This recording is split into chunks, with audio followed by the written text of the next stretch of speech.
తాకట్లో ఉన్న బంగారాన్ని విడిపించి ఆ రోజున మార్కెట్ ధర కట్టి మిగిలిన డబ్బును మీకు అందిస్తుంది కొమ్మూరి గోల్డ్.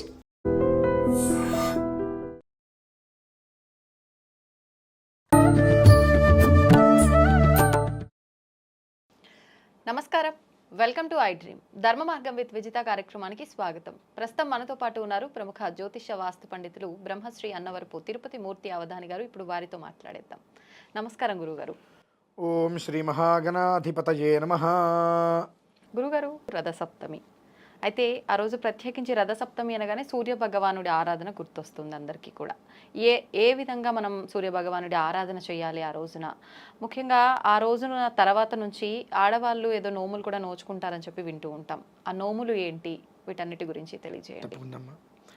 ఓం హరాం హ్రీం హ్రూం హ్రైం హ్రౌం హ్రః మిత్రరవి సూర్య భాను ఖగః పూష హిరణ్యగర్భమరీత్యాదిత్య సవిత్రార్క భాస్కరేభ్యో నమః.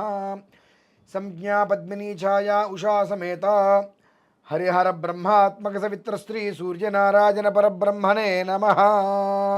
రథసప్తమి, కమల సప్తమి, కమలాత్మికా సప్తమి, భౌమాశ్విని, కమలాశ్విని, కామ్యాశ్విని, కమలాత్మికాశ్విని, కామ్య సప్తమి, రథసప్తమి ద్విగుణీకృతంగా ప్రతి ఒక్కటి కూడా కలిసి వచ్చినటువంటి కమల బ్రహ్మ శుభయోగ పర్వదినమమ్మ. అది అంటే చాలా విశేషంగా వచ్చింది ఈసారి. 122 పుష్కరాల అనంతరం మనకది ఉత్పన్నమైంది. అద్వితీయమైనటువంటిది, మరలా ఈ శరీరంతో మనం చూడలేమటువంటిది. కమల బ్రహ్మ శుభయోగము అనగా మనం చేసేటువంటిది ప్రతిదీ కూడా కమలము అంటే విస్తరించటం. యావత్ భారతం ప్రపంచం మొత్తం కూడా విస్తరిస్తూ ప్రతి ఒక్క మనిషికి కూడా శుభం కలిగేటువంటి యోగం అందరికీ కావాలి అనేటువంటి విషయంలో వచ్చింది. భగవంతుడు కూడా మనం అనేక రకాలుగా ఆ రోజున ఆరాధిస్తూ ఉంటాం. అందులోనూ కమలాత్మిక అమ్మవారు సంతానం కావచ్చు, సౌభాగ్యం కావచ్చు, విద్య కావచ్చు, ఆయుష్ కావచ్చు, ఆరోగ్యం కావచ్చు, కోరటం ఆలస్యం ఇచ్చేస్తుంది ఆవిడ. కమలాత్మిక అంటారు ఆవిని. ఆవిడికి చాలా ఇష్టమైనటువంటి రూపం సుందరేశ్వరుడు.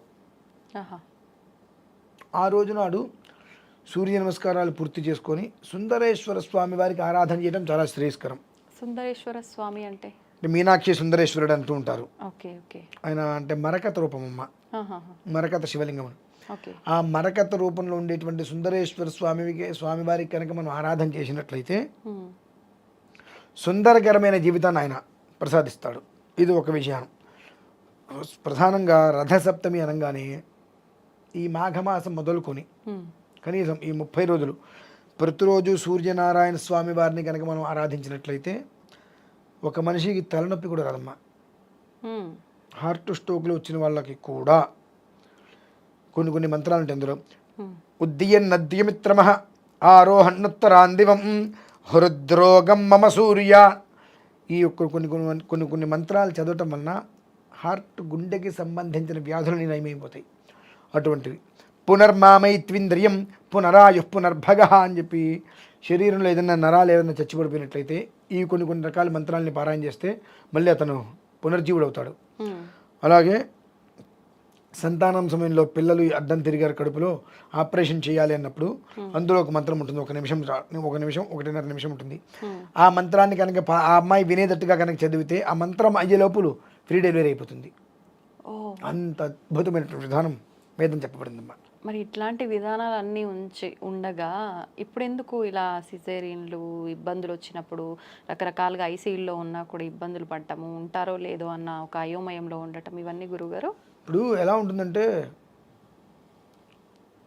మీ అమ్మగారు ఉన్నారు అనుకుందాం, మీకే డెలివరీ, హాస్పిటల్లో ఉన్నారు, బిడ్డ అడ్డం తిరిగారు అన్నప్పుడు మా పంతులు గారు ఉన్నారండి, ఆయన ఒక మంత్రం పారాయణ చేస్తారు, డెలివరీ అవుతుంది చెప్తే డాక్టర్ ఒప్పుకుంటారా? మీరే డాక్టర్, మీరు ఒప్పుకుంటారా? పంతులు గారు వెళ్ళండి మీరు, మీ మూఢనమ్మకాలు. మరి ఇదే విషయంలో అది డాక్టర్లు ఎవ్వరూ లేనప్పుడు మంత్రశాంతి అయిపోయేదిగా. అప్పుడు ఇదివే జరిగేవండి. అప్పుడు వాళ్ళు మంత్రాలు చదివేదా? మంత్రశాంతి ఆవిడ లోపల చేస్తున్నప్పుడు బయట ఈ మంత్రం పారాయణ చేసేవారు. ఈ మంత్రం బయట పారాయణ చేసేవారు. అమ్మాయి వినేటట్టుగా డెలివరీ అయిపోయి చక్కగా 100కి 100 నార్మల్ డెలివరీగా. ఇప్పుడు ఎందుకు కాలేకపోతున్నాయి మరి? ఎందువల్లంటే ప్రతివాడికి కావాల్సిన దేవుడు లేడు అనేటువంటిది నిరూపించాలి. మంచిది, శుభం, నీకు చేయాల్సి నువ్వు చేసుకో, నువ్వు ఎంత చేసుకో అంత చేసుకో, చివరికి నిన్ను కాపాడాల్సింది ఆ దేవుడే. అటువంటి ఉంటాయి మందులో. అంత విశేషమైనటువంటి శక్తిని 10,000 కోట్ల రెట్లు ఇచ్చేటువంటిది పుణ్యదినం ఆ రోజు. ప్రతి మనిషి కాశీ వెళ్ళి కాశీలో ఈశ్వరాభిషేకం చేసుకోవాలమ్మా. కాశీలో నీ ఇంట్లో నువ్వు కాశీ రావడం ఏ కారణం చేతన కుదరడం లేదు, నీ ఇంటి పరిసరాల్లో నీ ఇంట్లో ముందు అరే ఇంత శివలింగం పెట్టుకో, బటన్ వేలంత మరకత శివలింగం పెట్టుకొని అన్నాభిషేకం ఉదయం మధ్యాహ్నం సాయంత్రం అన్నాభిషేకం చేసి అన్నాన్ని ప్రసాదంగా భజించు. కాశీలో కూడా మేము మరకత శివలింగం తీసుకెళ్ళి ఆ శివలింగానికి కాశీలో 4వ తారీఖు ఉదయం అన్నాభిషేకం, మధ్యాహ్నం 12 గంటలకి కుంభమేళలో అన్నాభిషేకం, సాయంత్రం మళ్ళీ 6 గంటలకి కాశీలో అభిషేకం అన్నాభిషేకం. మీరు చేయబోతున్నారు 4వ తారీఖు. ఆ రోజును పురస్కరించుకొని సకల మానవాళికి కూడా శుభం కలగాలి. ప్రత్యక్షంగా పరోక్షంగా దాని గురించి తెలుసుకున్న వాళ్ళకి, తెలిసిన వాళ్ళు, విన్నవాళ్ళు, చూసిన వాళ్ళు, చూశాను అని చెప్పి ఆనందపడిన వాళ్ళు కానీ, చూసే ప్రయత్నం చేయాలనుకున్న వారికి కూడా అందరికీ కూడా ఏకకాలంలో ఏకీకృతంలో శుభయోగం కలగాలి అని చెప్పి మేము చేస్తున్నాము మా పని. ఎందుకంటే అంతటి యోగదాయకమైనటువంటి రోజును మనం చూడలేం, అంత ప్రసిద్ధి చెందినటువంటి రోజు అది. కనుక ఎట్టి పరిస్థితులలో 6, 100 అయినా 100, 126 అయినా ఆ రోజున మాత్రం ఎటువంటి పరిస్థితుల్లో వదులుకోవద్దు. ఆ పర్వదినం అనేటువంటిది మనం వదులుకోవడం అనేటువంటిది మన జన్మలో ఎంతో కోల్పోయినట్టే ఇంకా ఈ జన్మకి. అంటే మన పూర్వీకులు ఒక కనీసం 10 తరాల వెనక్కి వెళ్ళినా 15 తరాల వెనక్కి వెళ్ళినా చూసుంటారు ఇటువంటి రోజుని. మన తర్వాత తరాల వాళ్ళు 10 తరాల వరకు కూడా చూడలేరు ఇటువంటి దాన్ని. 15 తరాలు దాటినా చూడలేరు. మనం చేయగలిగింది ఏదైనా ఉంది అంటే దానికి సంబంధించినటువంటి పూజలో అంత పుణ్యం సంపాదించి మన తర్వాత తరాల వాళ్ళకి ఆ పుణ్యాన్ని ఇవ్వడమేనమ్మా. అంత విశేషమైన పర్వదినం కాబట్టి ఆ రోజుని ఎటువంటి పరిస్థితుల్లో కూడా వదులుకోకుండా అయితే మనకి కాశీ వెళ్ళిపోవటం. ఇందులో గొప్ప యోగం తెలుసమ్మా. 144 సంవత్సరాల తర్వాత మహాపూర్ణ కుంభమేళ, అది కూడా భోగి పౌర్ణమి రోజు నాడు. మనం ఎప్పుడు చూడాల. భోగి అంటే భోగి భాగ్యాలు మనకి రావాలని చెప్పి కోరుకుంటాం. ఆ భోగి రోజు నాడు పౌర్ణమి, ఆ పౌర్ణమి రోజు నాడు ఇది ప్రారంభం కావడం. ఈ రోజు నుంచి ఖచ్చితంగా 4వ తారీఖు 22వ రోజు. 22 ఈశ్వరుడికి 11, 11, 22 సంఖ్య. 22 అంటే 4, 2, 2, 4 ధర్మార్థ కామ్య మోక్షాలకి ప్రతీక. ఆ జీవితంలో ఆ మనిషికి ఉత్తమ గతులు రావడానికి, మోక్షం రావడానికి మూలమైనటువంటి రోజు 4వ తారీఖు. ఆ రోజున శివుడికి అన్నాభిషేకం. ఖచ్చితంగా ప్రతి మనిషి కాశీ వెళ్ళండి, ఏమాత్రం అవకాశం ఉన్నా. కాశీని ఎందుకు వెళ్ళాలంటే పుణ్యక్షేత్రం, ఇది మన కర్మక్షేత్రం. మన ఆంధ్రప్రదేశ్లో ఒక గ్రామం ఉంది, చెప్తా ఇంకొక వీడియోలో. కాశీ వెళ్ళలేని వారు ఆ గ్రామానికి వెళ్ళి అభిషేకం చేసుకోండి. ఈశ్వరుడు 470 సంవత్సరాల క్రితం ఆయన అభిషేకం చేసుకోండి, జీవితం బాగుపడుతుంది. అక్కడికి వెళ్ళలేకపోతే అక్కడికి వెళ్తే చాలా బాగుంటుంది. కాబట్టి ఎటువంటి పరిస్థితులలో ఇంత అద్భుతమైన యోగంతో ద్విగ్నీకృతంతో కమల బ్రహ్మ యోగంగా వచ్చినటువంటి పర్వదినాన్ని మాత్రం ఎవ్వరూ వదులుకోవద్దు. ఖచ్చితంగా కష్టమైన నష్టమైన ఆ రోజుని అమాంతం పట్టుకోవడానికి ప్రయత్నం చేయండి.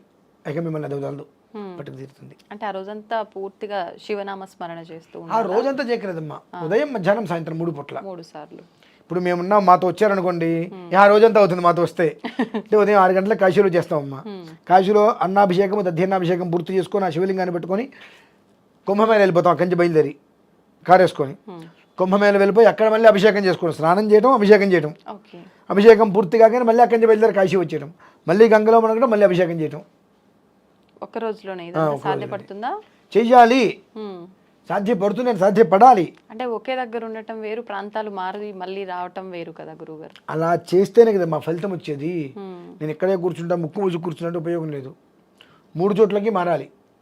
3 చోట్ల కాలత్రయం నందు నువ్వు చేయాల్సిన విధానాన్ని నువ్వు అనుసరిస్తే ఆయన ఇవ్వవలసింది నీకు ఇవ్వగలుగుతాడు.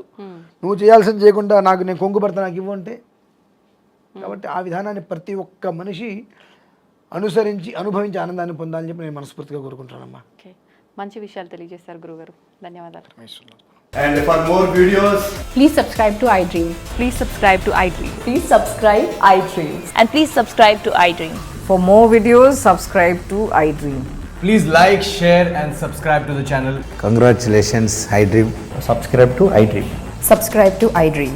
So subscribe to iDream Media. iDream ki iDream team andarki huge congratulations. Please subscribe iDream Media. Please subscribe to iDream. Subscribe iDream. Please subscribe to iDream.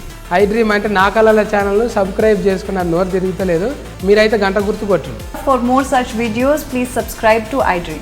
Subscribe to iDream. Please subscribe to iDream. Please subscribe iDream Media. Please do subscribe to iDream. Please subscribe to iDream Media. For best entertainment and information, please subscribe iDream. And don't forget to subscribe to iDream.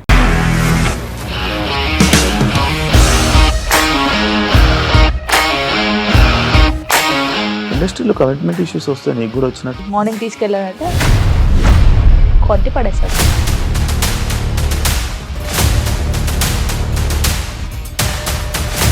ఒక్కళ్ళు కూడా చూడలేదు ఈ cinema అని చెప్పడానికి కూడా చాలా ధైర్యం కావాలి. అది నిజం కదా, దాంట్లో ధైర్యం ఏంటి ఇది? నెక్స్ట్ డే ప్లేట్ మార్చేస్తే తప్పు కదా. As of now, we are comfortable this అని నేను అనుకుంటున్నాను. రష్మిక గారిది మీది ఒకే ఊరంట కదా. నీకు కోపం వచ్చిందంటే బాగా తిట్టేత్తరా? తిట్టేద్దామండి. నిజంగా గేమ్ ని ఎలా చేంజ్ చేయగలిగారు? ఏపీఎస్ఎఫ్సి వాళ్ళకి 6 నెలల్లో నేను 6 లక్షలు కట్టా. బిజినెస్ చేయాలనుకుంటే it is as difficult as riding a tiger.